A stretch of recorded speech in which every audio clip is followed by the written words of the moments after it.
This is a presentation of Northeast Streaming Sports. If you like the sweet science, get ready to talk boxing on the Gloved Fist podcast with top boxing writers Frank Latirzo and Jack Hirsch. Frank, a former amateur boxer out of Philadelphia, writes for NY Fights and can be seen on the Boxing Channel. Jack, an amateur boxer who competed in the New York Golden Gloves, was a 6-term president of the Boxing Writers Association. And now, here's Frank Latirzo and Jack Hirsch.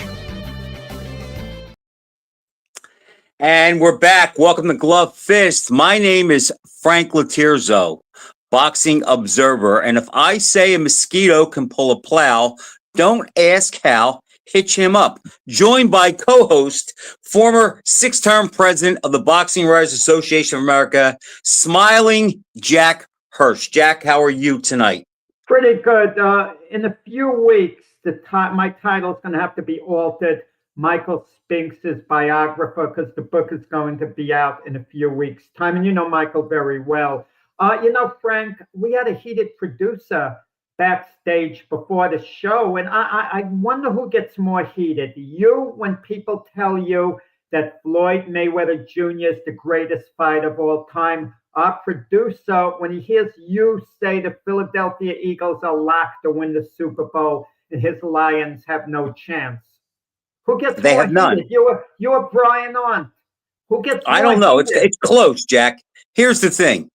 Brian probably doesn't believe this, but there is no bigger Eagles hater on this planet than Frank Latirzo. However, I live in reality, and they are clearly the best team.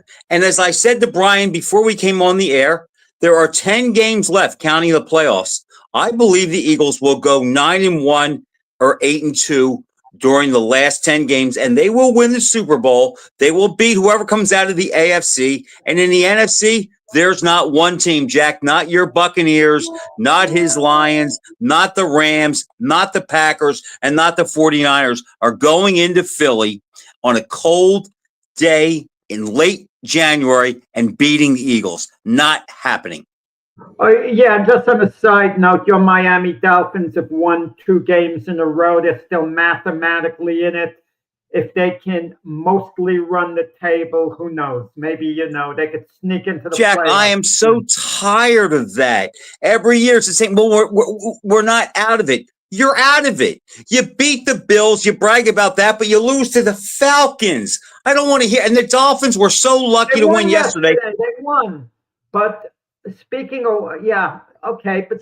winning or losing, someone asked me today, it was kind of switching to boxing. I'll stay on football a little more if you want, Frank, but you got to reel me in on that. They asked me what happened to Chris Eubank this weekend because he looked so bad in losing a lopsided decision to Conor Benn. How can he have beaten Conor Benn 7 months ago and then look so bad 7 months later? Now, people are going to say, well, it's losing the weight. He was weight drained, this and that. And maybe that was the reason, but we don't know whether that's the reason for sure. Could it possibly be he didn't train hard in between fights? And that's when fighters usually lose it at an advanced age. And he is 36. What went wrong in that fight, Frank? Jack, I've only saw the highlights of the fight. I tried to find it the next day. I couldn't find it. So I really can't speak to that, but I will not say it's like he looked good the last time. He didn't get washed up overnight. Ben stepped up, fought a smart fight from what I've been told by people that saw the fight who hold an opinion I value. And they said from the beginning that Eubanks was never in the fight. So what does that tell you?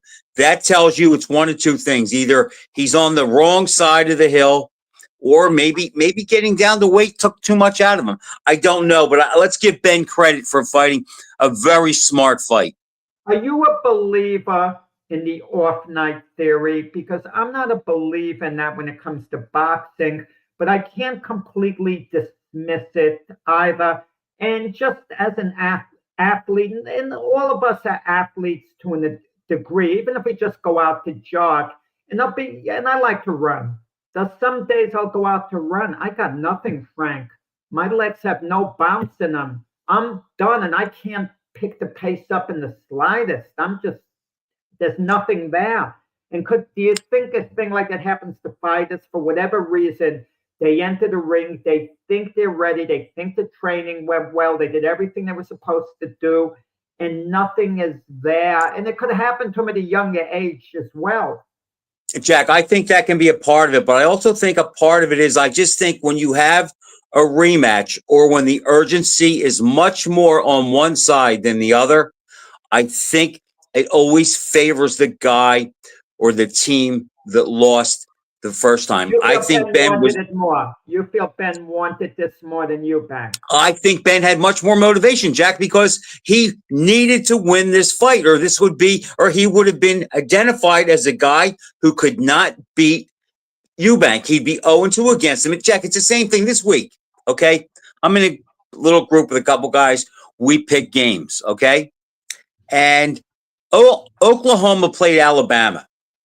And I picked Oklahoma to win the game. They were +6. And I said, they're not going to need the 6. And the biggest reason why I picked the game, Jack, is because historically Oklahoma plays Alabama tough. But if Oklahoma lost the game, their season was done. They have no shot. Where Alabama had that cushion where they could take that second loss and they're still pretty much going to make the playoffs. So I am a big believer in urgency. So if you compound the urgency that Ben had and think that maybe Eubank was a little too sure of himself, and as Little Holmes says, he is younger, I just think the motivation was there. But the fact that I didn't see the fight, I can't speak to it, Jack, because it shouldn't have been where Eubank was never out of it. And some of the guys who we respect their opinion had commented that Eubank looked like he was dead after 2 rounds and had nothing.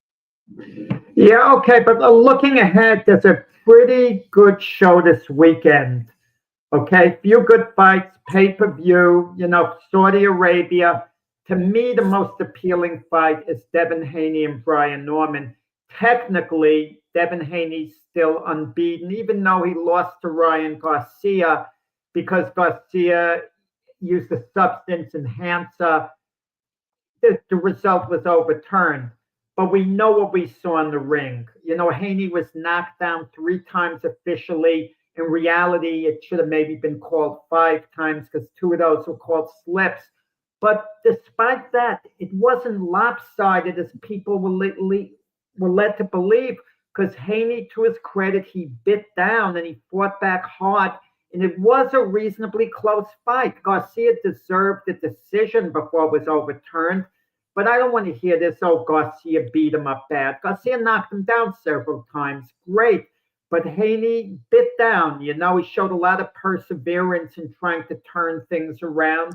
And had the result stood, I didn't look at it as one-sided by any means. But then when you look what happened to Garcia afterwards against Raleigh Romero, he was as bad as, Chris Eubank was against Nigel Benn in that fight. And some people have a theory because he entered the fight clean against Romero, and nothing was helping him out. That's the theory of some people. Jack, I've said all along that I've liked Brian Norman in this fight. I think Brian Norman is a little underrated.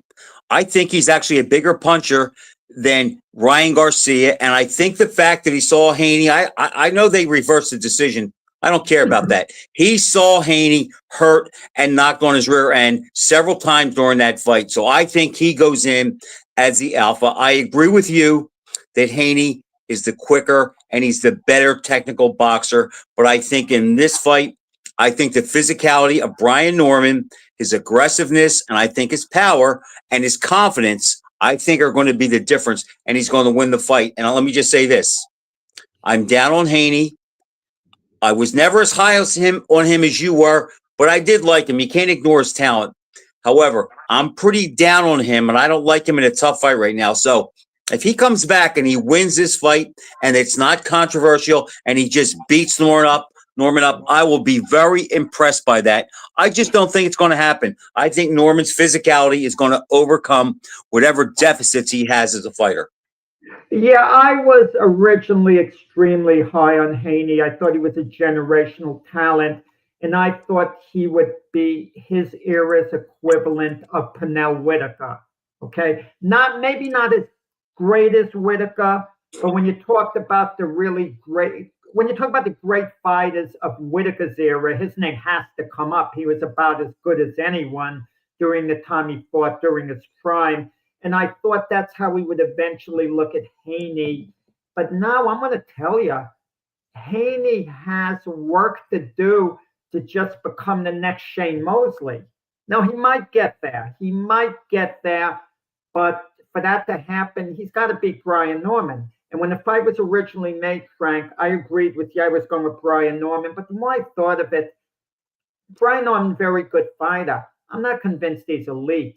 And I think Haney fighting a very conservative, boring, hit and run fight, is going to outpoint Norman.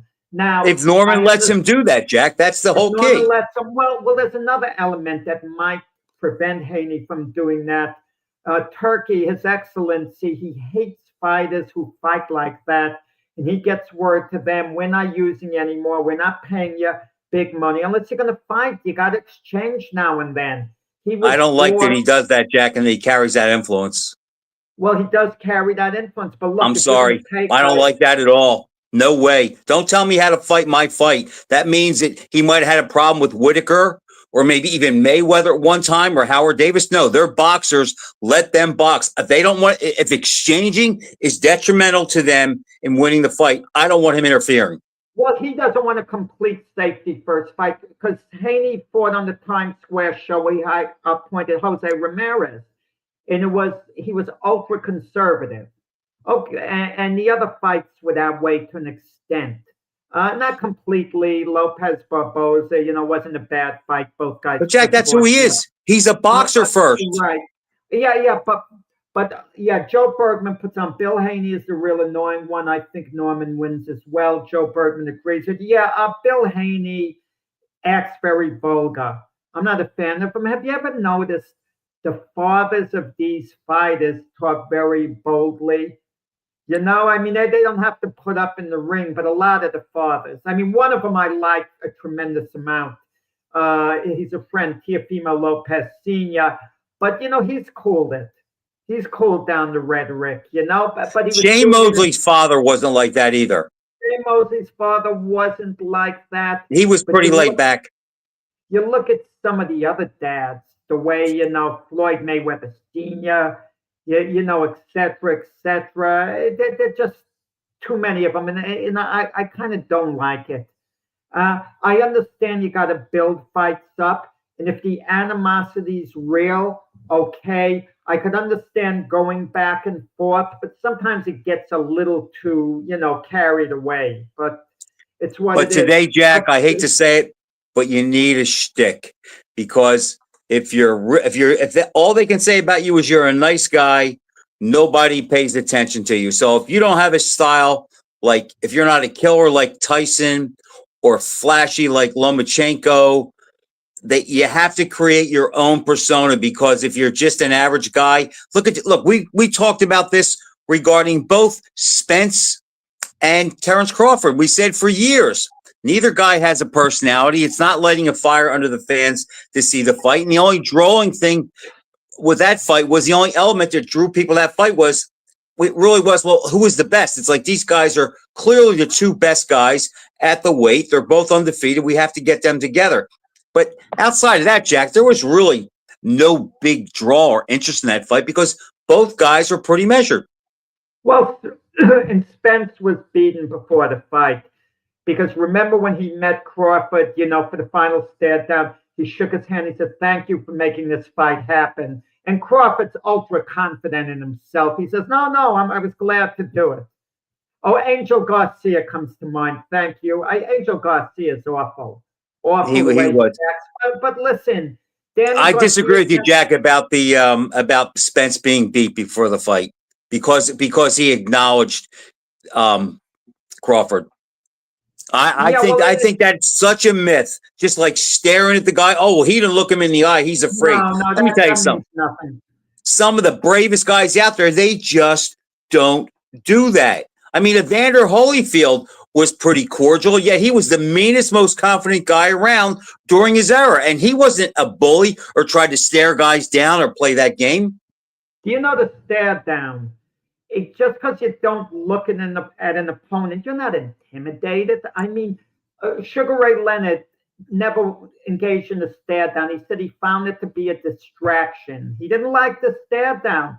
Bob Foster looked away. It was so funny when Ray Anderson challenged Bob Foster for the World Light Heavyweight title. They get to the center of the ring, and Ray Anderson says, "I got you where I want you. Look at." And then ran for 15 rounds. Away. And then it was the bell ring. Jack, I disagree with Ray Leonard, though. Depended on it. Ray Leonard told a lie. Ray Leonard what? He told a lie. Go back and look at his fight against Benitez. That was one of the best stare-ins I ever saw. I remember that, yeah. But I shouldn't say never. He said it was a distraction. He didn't like doing it. He smirked a little bit, but he didn't give you the scalp that much. Fight again. That is a great question, Joe. You got to assume Spence has financial security for the rest of his life. You have to assume that. And yeah, physically, an easy way to answer the question, if Spence fights again, is he going to be successful? And the answer is absolutely not. I think it answers. Well, it depends who he fights, but if he fights anybody legit, no. Yeah, exactly. And he's not, for him to come back and have a soft fight for $10,000 in a small club, a farewell fight, yeah, he can win that. But I just think it would end really bad for Spence. I hate to use this term damaged goods, but if there's such thing as putting together a list of one-time outstanding fighters who are now damaged goods, Spence's name would, pop to mind, even though I don't like to use that term. To me, Spence ultimately is going to be in the Hall of Fame. And I think deservedly so. Ultimately, when you look at his body of work, a lot of big wins, great career. I'm not going to define him by the loss to Terence Crawford, even though there are going to be a lot of people who are going to do it. Because let's be honest about it. You mentioned Errol Spence, what pops into your mind first? Now Crawford. Yeah, and that's what he's going to have to carry. That's a burden the greatest of fighters have to put up with. Look, one of the all-time great fighters, would you agree with me, was Alexis Arguello? And what do we think about when Arguello's name comes up? It's kind of sad, but Aaron Pryor. I will say this, Jack. I will say this. I agree with you about Spence. I would not pick him. If he came back and fought anybody in the top 5, I would not pick him to win. I'd actually pick him to lose. However, the more Crawford proves how elite and great that he is, it does make Spence look a little better, and it does cushion the blow a little bit as far as his legacy goes. But that's an interesting theory you just brought up, Frank. Whether you realize it or not, you brought up a good theory. If you score a monster victory over an opponent, how important is it what the opponent does afterwards? Now, it could be very important, and I'll give you a prime example. Joe Calzaghe trouncing Jeff Lacy. Going into the fight, a lot of people were picking Lacy to win. I was one of them. Lacy's been on the cover of Ring Magazine. I picked Calzaghe, but I realized it was an even money fight. After the fight, Lacy fell off the cliff. He never did anything, substantial again.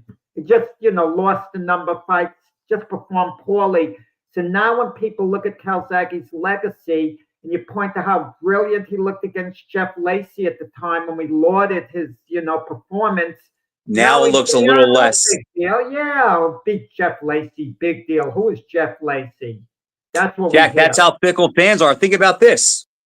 Think about George Foreman's comeback. Doesn't that make Muhammad Ali's win over him look even better? The fact that Foreman could come back 10 years later and win the title 10 years after he actually 20 years after he came back 10 years later, but it took him 10 years to win the title. 20 years after losing to Ali, he wins the title at 45, yet Ali beat him at 25 when he was undefeated. That win gets better with time. I don't know this for sure. No one told me this, but knowing Ali's personality, he was envious, if not very jealous of Foreman, because Ali wanted to be the one to shock the world. He thrived on shocking the world. He had, great sense of humor. He wanted to be the one. Come back at age 45, I shocked the world.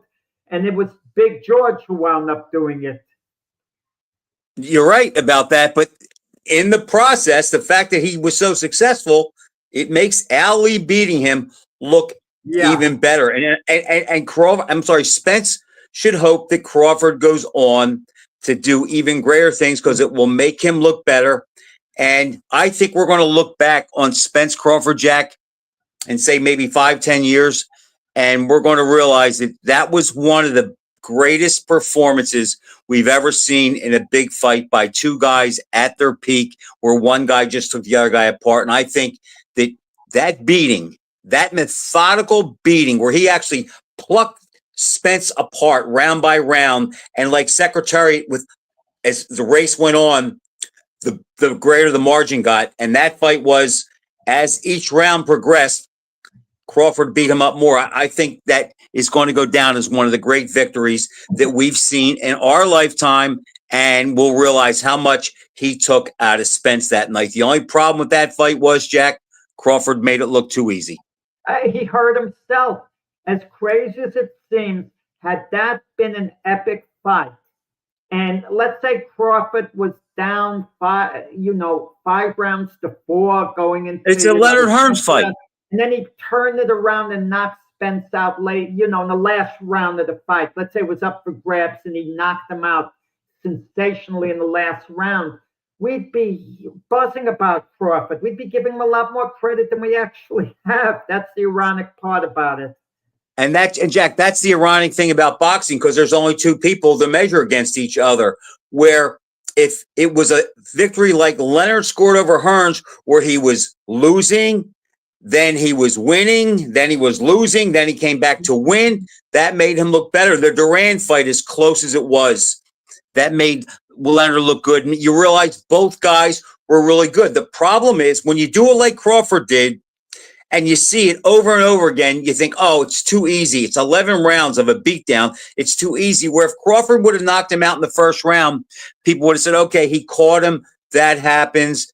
Big deal. It would have been better if it was more competitive. Just like when Frazier beat Ali, same thing. It was competitive, and he proved he had to go through hell to get to the promised land. Yeah, well, that's one of the things that made Sugar Ray Robinson so great. In the rematch against Randy Turpin, he lost the first fight because he was in Paris on a golfing and playing around. Yeah, he wasn't ready to fight, and he got upset. He learned the hard way. You can't take a good fighter lightly. You have to be in shape. But for the rematch, he was just a little ahead of Turpin going into the 10th round, I think it was. And he was cut badly and had just one more round. They may have stopped the fight, and he opened up and got Turpin out of there. I mean, Jack, there's another case where a guy never recovered from a win. Turpin was never the same after that. No, certain losses take something out of someone as an athlete. We could experience it on another level in life, on a lower level. I'll give you an example. I used to run marathons, Frank. And I had a designated time for me to run the New York City Marathon. I was ready. I was in really good shape. Right a little past the halfway point, I fell apart. It was raining. I had nothing there. It was a miserable race. All the preparations. I had a hard time running it all the next 6 months. I just lost it, It took something out of me, like mentally. But that's what happens to these fighters. Like Ray Leonard was saying, especially when a fighter is beaten for the first time, he loses kind of feeling of invincibility. But to me, it's how you lost. Because when Leonard lost to Duran the first fight, that took nothing out of him mentally. It was, a close fight, great fight, hard fought. But if a fighter gets blown out completely and he thinks he's ready, it's like, wow. I mean, you could make up an excuse, try to justify it in your head, but it's a tough one to get over. Speaking of blowouts, there's on the card in Saudi Arabia. You could cut in with your thought after. I wanted to mention the monster David Benavidez. It's back against Anthony Yarde. A good light heavyweight is Yarde, but Benavidez should stop him. Yarde's going to try to box and pick his spots to trade. He should be competitive for a while, but I think in the end, Benavidez's aggression and the way he puts his punches together and the way he fights with urgency, I think that'll be the difference. And I'll be surprised if that goes the distance. Yeah, well, Benavidez, you need him to make a statement. I don't want to see Benavidez win a lopsided decision. That does hurt his perception, yes. It does. I don't want to hear, well, I won, I beat him decisively, I knocked him down twice, he didn't win a round. If they have to go to the scorecards. Well, Jack, at the end of the day, that means something. But if you want to become a star and make the big money and be a draw, you got to give the people a reason to come. Show me you're a monster. Whet my appetite for a fight against Dimitri Bivol. Whet my appetite, but whet my appetite for a fight against Beterbiev. If Bivol is reluctant to fight you, wouldn't you love to see Beterbiev and Benavidez collide head on? I would love to see that fight. Yeah, and I would love to see that fight. Beterbiev is I actually think Benavidez matches up with Beterbiev better than he does Bivol. Yeah, Bivol's hit and move style could. He could neutralize. He could. His boxing could be a problem where Benavidez Beterbiev is going to go at it with Benavidez, and I think Benavidez is quicker. Beterbiev is hittable. I've seen him down, although Benavidez has been down too. But I think that makes for a better fight and gives Benavidez a better chance. But Jack, here's what I wanted to touch on our last topic about suffering a loss, and I think you've heard me talk about this. That is why, to this day. And neither one of those guys were great fighters. One of them is no longer with us. But the beating that John Ruiz took at the hands of David Tua in 1996 and the mutilation that Tommy Morrison took against Ray Mercer, and the fact that both of those guys came back and never showed a lack of confidence, or they were never gun shy, and they put it behind them and they fought as if nothing else, as if it never happened. And I don't think people realize, Jack, how much that takes when you get annihilated like they did. No, it's a little different. I know where you're coming from, Frank, but keep in mind, the mindset is different in two fights like that. David Tua knocked Ruiz out in 19 seconds. He caught him, he knocked him out. He didn't beat him up. He just KO'd him quick. And we both know Tua is one of the bigger punches in the heavyweight division history, even though they don't talk about him as such.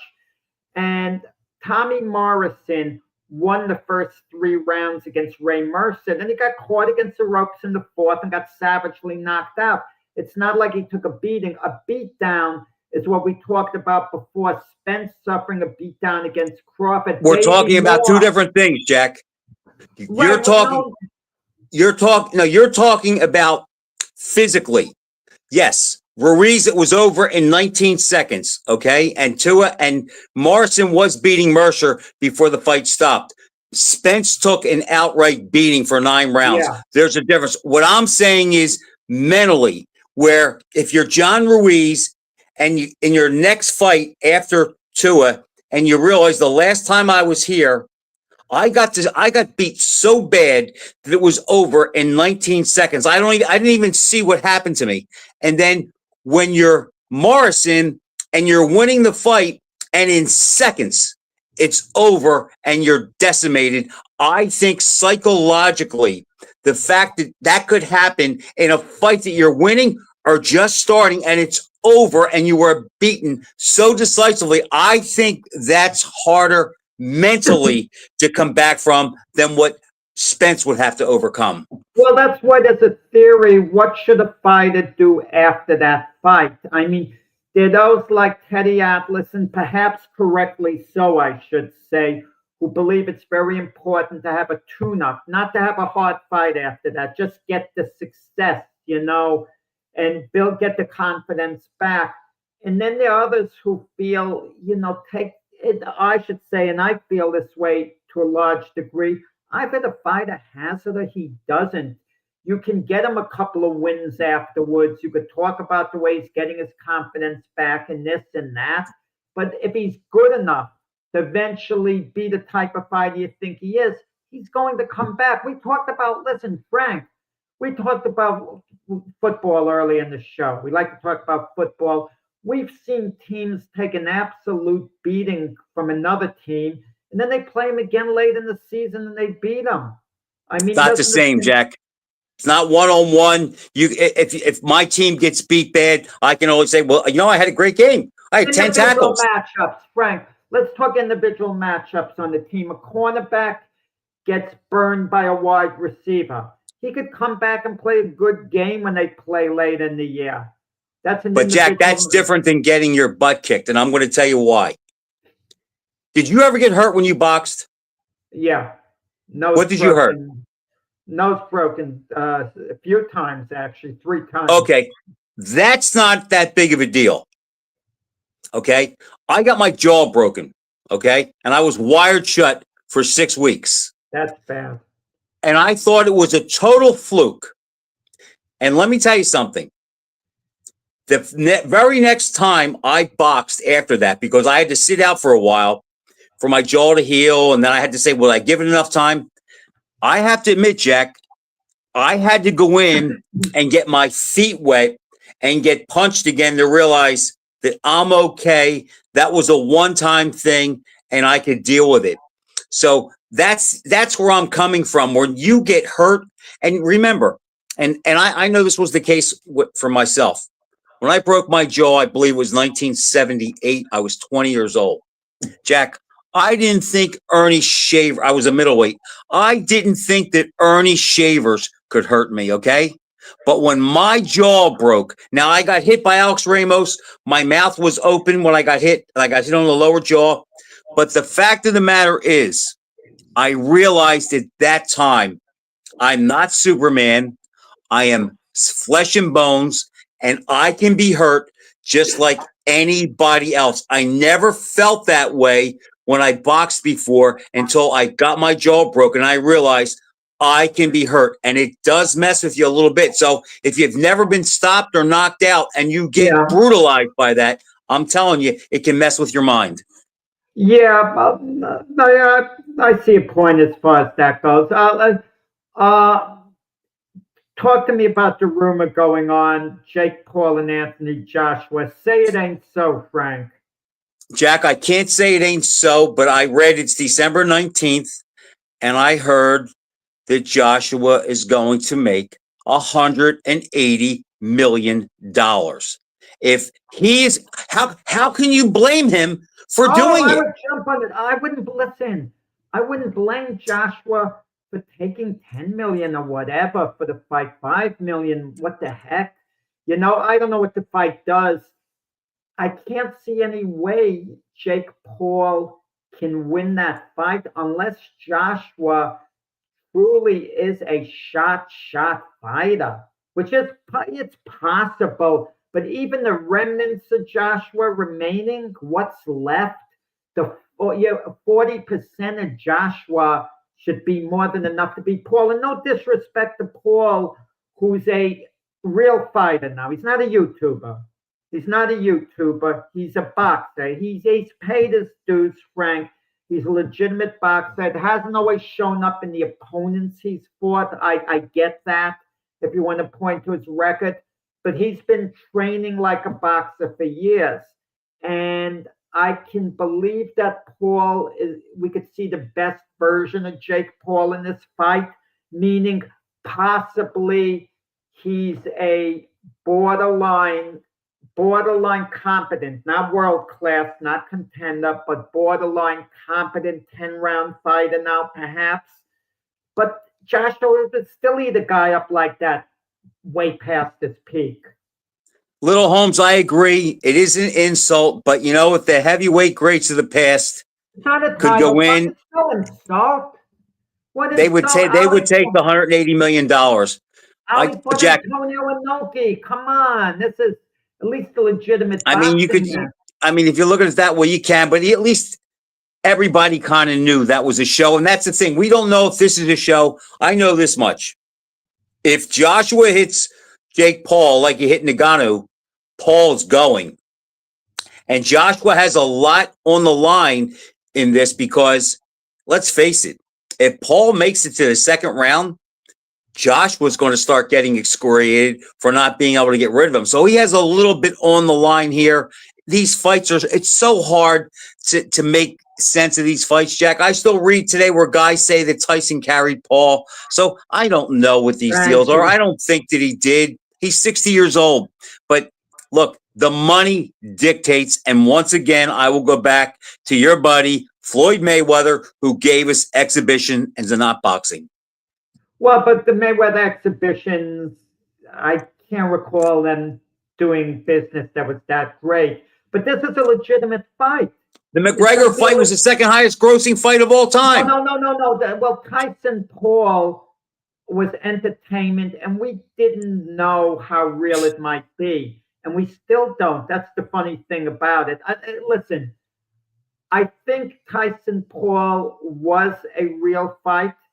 And I think Tyson was trying, but when you're 58 years old, and I think Paul was happy to just pile up points and win a decision, because I think Paul has a tremendous affection for Tyson. Even when he talks now, he says Tyson did great. He came up with a strong fight. He made a lot of money. He's protective of Tyson when people put Tyson down after the fight.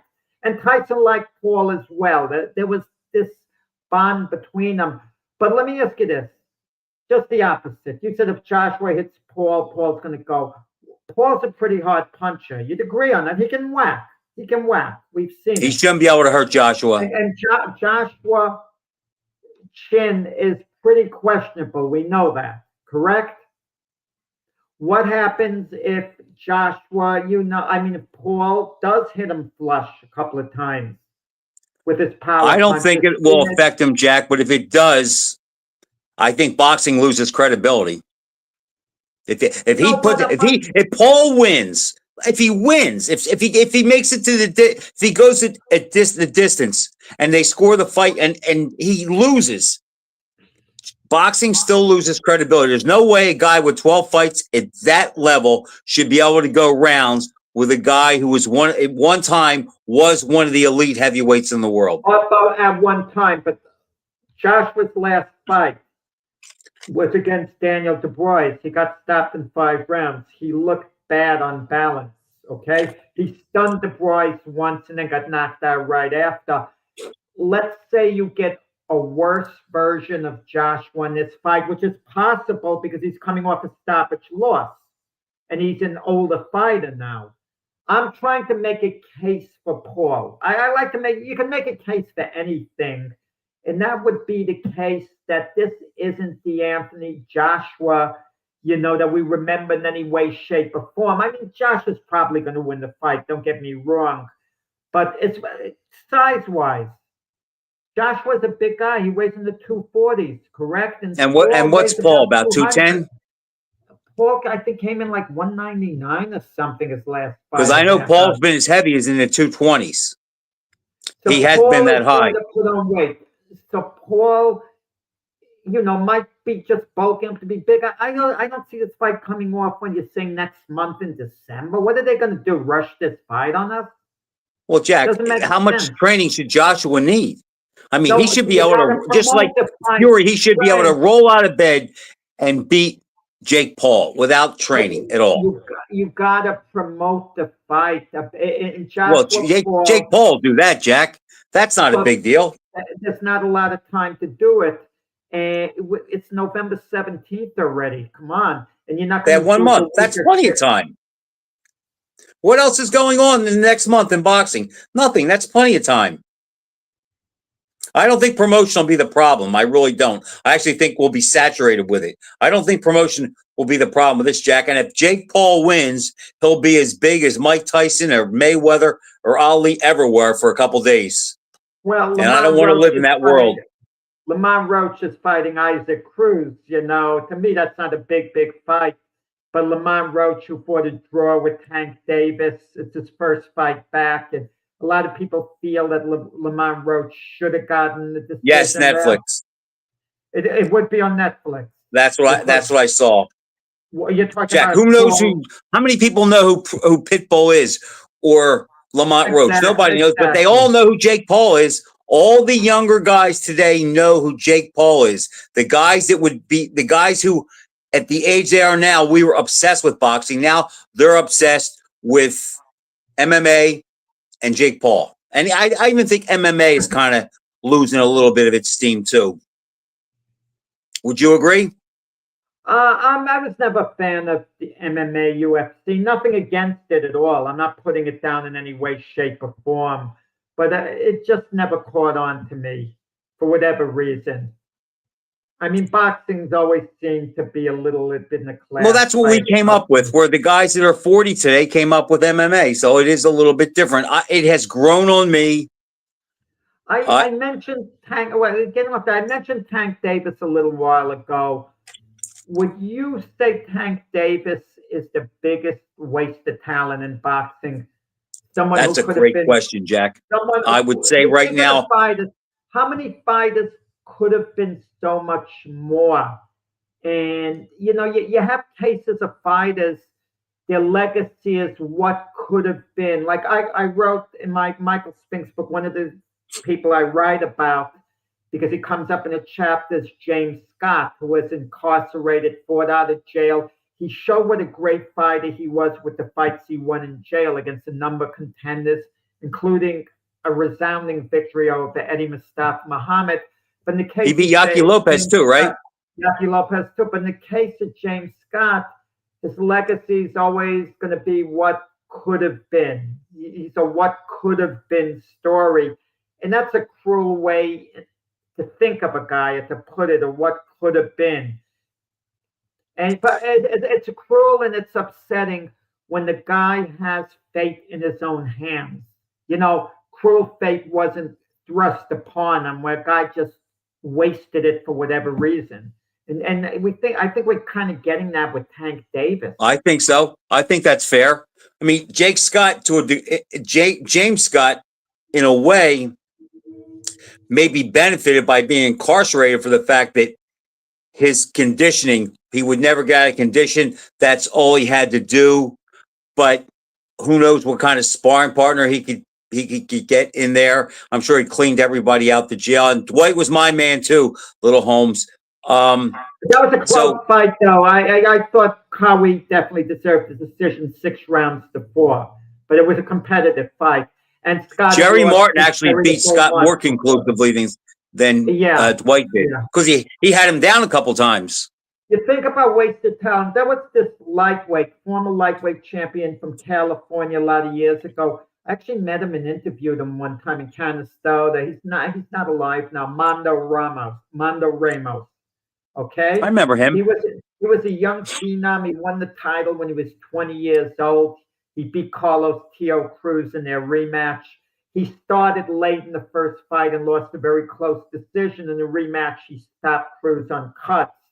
But he lived life in the fast lane, in the crazy lane. He could have. Jack, that was more. Manuel Ramos's brother.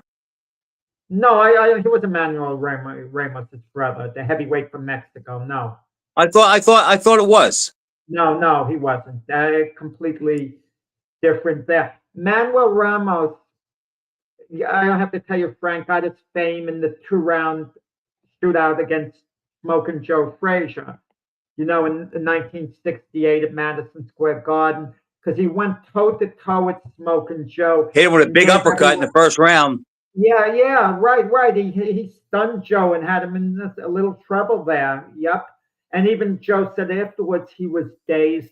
But I guess people didn't mind a short fight if a fighter goes down fighting and throws caution to the wind.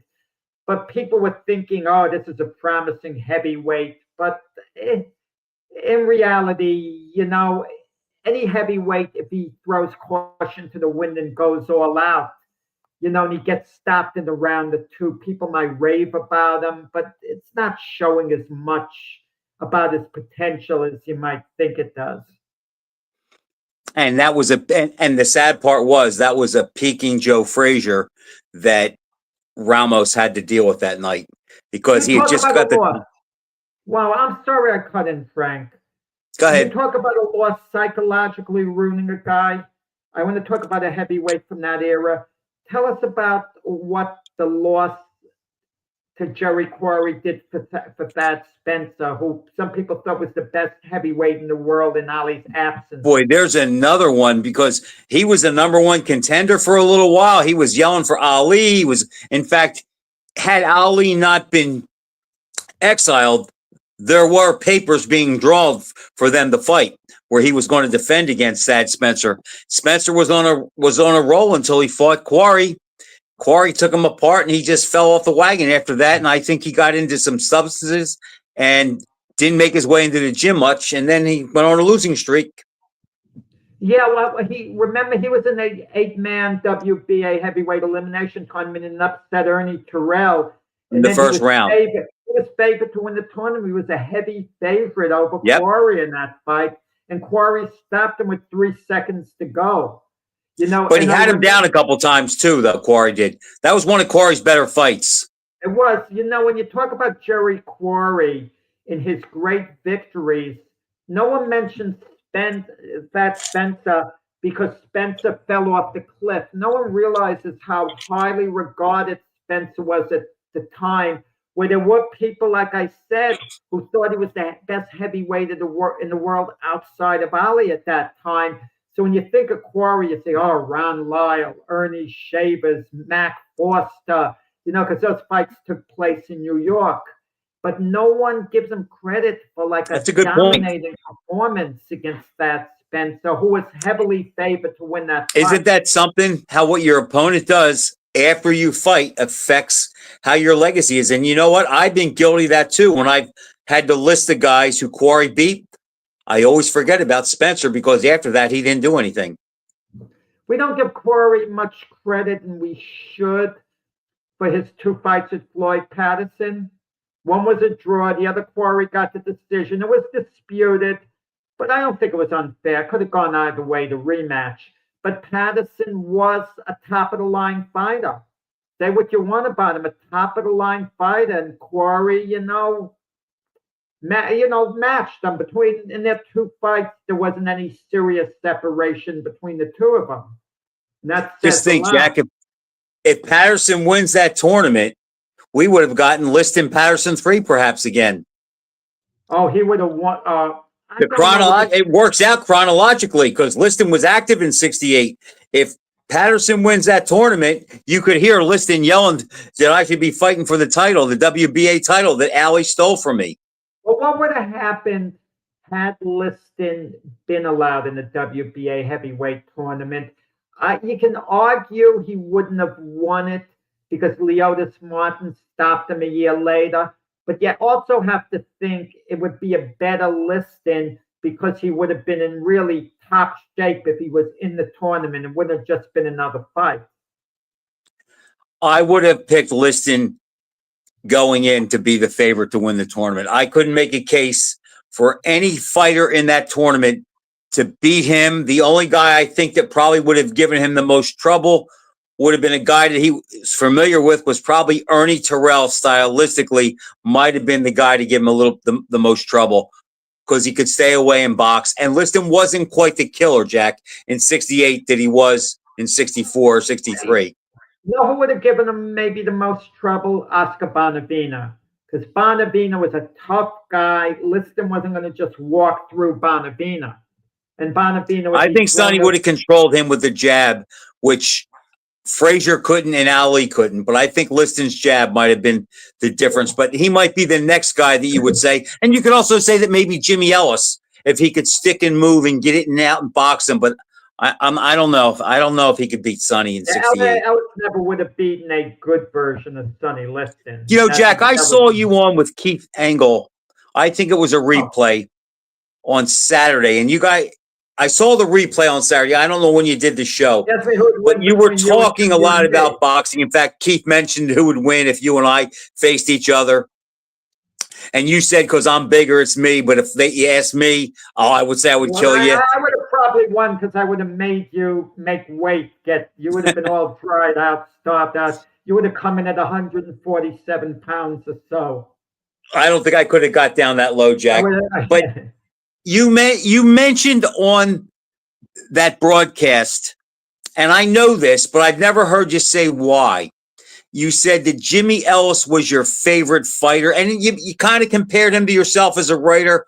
Yeah. Now, I was a big Ellis fan. There was something about him that I liked because I just think he was an overall good guy, and I think most of his career he was overlooked and underrated. What was it about him? Like, did you root for him when he fought Ali? Did you root for him when he fought Quarry? Yeah, I rooted for him in all his fights. There was something you have to admire a guy who was a career middleweight, right. And they threw him in with the, killers in the middleweight division. I mean, who did he fight? Georgie Benton, Holly Mills, Ruben Hurricane Carter. King Carter, right. None of those guys knocked him out. They would win decisions over him. He had no management, no this, no that. And he writes a letter to Angelo Dundee, and he comes out of the clear blue, Ellis, he was Ali's sparring partner, boyhood friend. He reportedly split 2 fights with Ali in the amateurs. And to just beat Johnny Pearsall, who was a first round. Heavyweight. Yeah, first round. And then in the tournament to come through. What I like about Jimmy Ellis, some of these fighters mirror things in life. I always said Ali and Frazier and those guys were so great. I can't relate to them because they're so great in what they do. And I wouldn't tell anyone to try to be, you can try to be as great as they can, but don't think you failed if you're not. Those guys are rare. But Jimmy Ellis was excellent, sometimes outstanding, excellent, but he wasn't great. I was able to relate to him, a guy who got everything out of his talent. I mean, what more could Ellis have done in his career? He certainly never underachieved.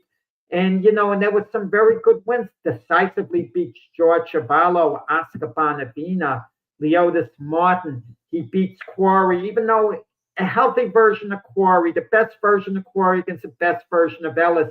If they fought 5 times, it's 3-2 either way. That's what I think. But I don't know who would get to the 3 first, but it would be compelling stuff, But and why do we have who's your favorite fighter of all time? Why do we even have a favorite fighter? We don't even understand why sometimes. I mean, I would have to say Ali because it was his persona that drew me to love boxing. But I mean, I could there's too many that I could name that are right under Ali. And as I've said, Jack, over the years, I have a friend who I discuss boxing with a lot. And as I get older, Ali's still my favorite, but he has come down a little bit in my, I don't know about my book, but in my mind, where I don't quite, not quite as enthralled with him as I was at one time. But his personality was just so overwhelming. And you can, I don't know if you can relate to this. I think you can. But when he fought, when we were in our teens, it just didn't seem that the world was in balance if he lost. To me, if Ali got beat, it didn't seem like the world was in balance, where if he won, that meant everything was fine. And I'll never forget this, Jack. And it was when I first realized about race and color of skin and things like that don't mean anything. I remember when he fought Jerry Quarry the first time. And I remember thinking, now I was 12 years old, and I remember thinking, I really want Quarry to win because he's white. He looks like me. And I remember thinking that was the one fight that my father didn't take me to because my 6th grade teacher sent a letter home from school that I was disrupting the class, and he punished me by not taking me to that fight. But he said, I'll call and I'll tell your mother when the fight's over who won. And I remember thinking, what do I want that call to say? In a way, I kind of want Quarry to win because he looks like me. But I kind of, if she says, look, Frank, Ali won the fight, that will be what I expected. I will have expected Quarry to have lost. If she would have told me that Ali lost, I would have been really uncomfortable with that. And that showed me a lot about how I look at people that aren't like me as I got older. But I was a big Quarry fan back then. I loved him. And I have to admit, a lot of it was because he looked like me and he was good. Quarry persevered because every time his career took a dip, he would rise again, take a dip, rise again. And he'd get these big wins.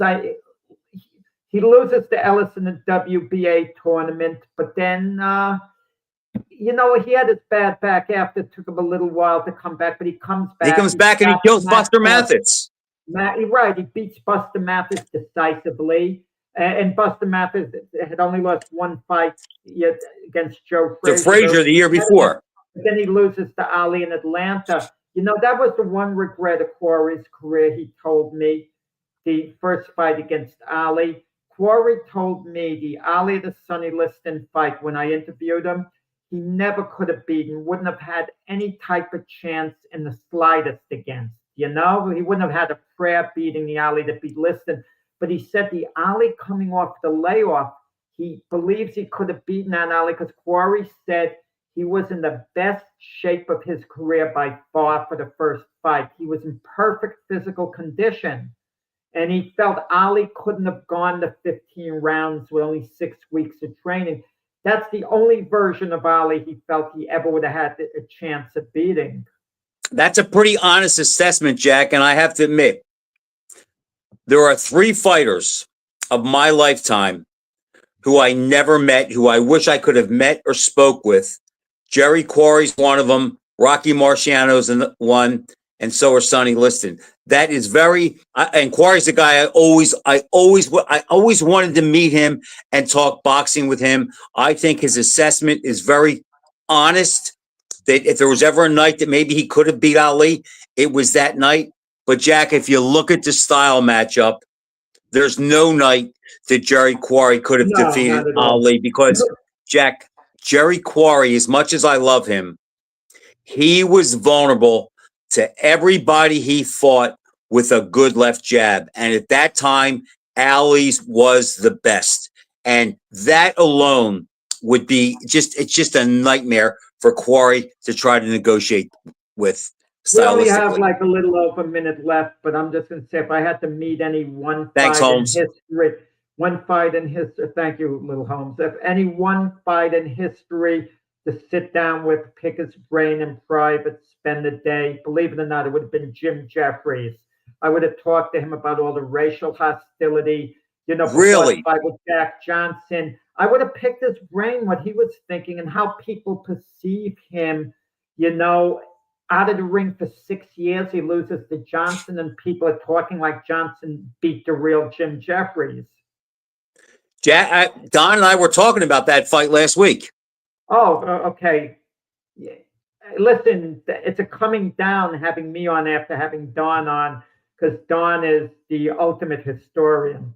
We had a really good show and we covered a lot of ground, and I told him that we definitely want him back. He was really good.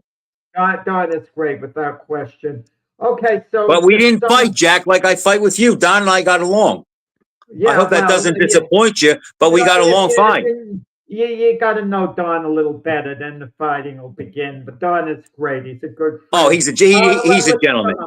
Let's start. So we're summing up. You like Brian Norman. I like Devin Haney. I like Haney by decision to hit and run.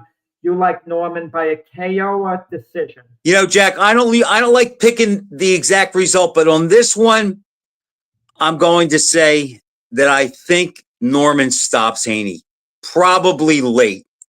Okay. I do think he's going to be. I think he's going to be very aggressive and draw from what he saw Ryan Garcia do to Haney. And my final thought is this: the Philadelphia Eagles, Brian, are going to be the Super Bowl champions, and they will run the table basically for the rest of the year. If I say a mosquito can pull a plow, don't ask how, hitch him up. Good night, everyone.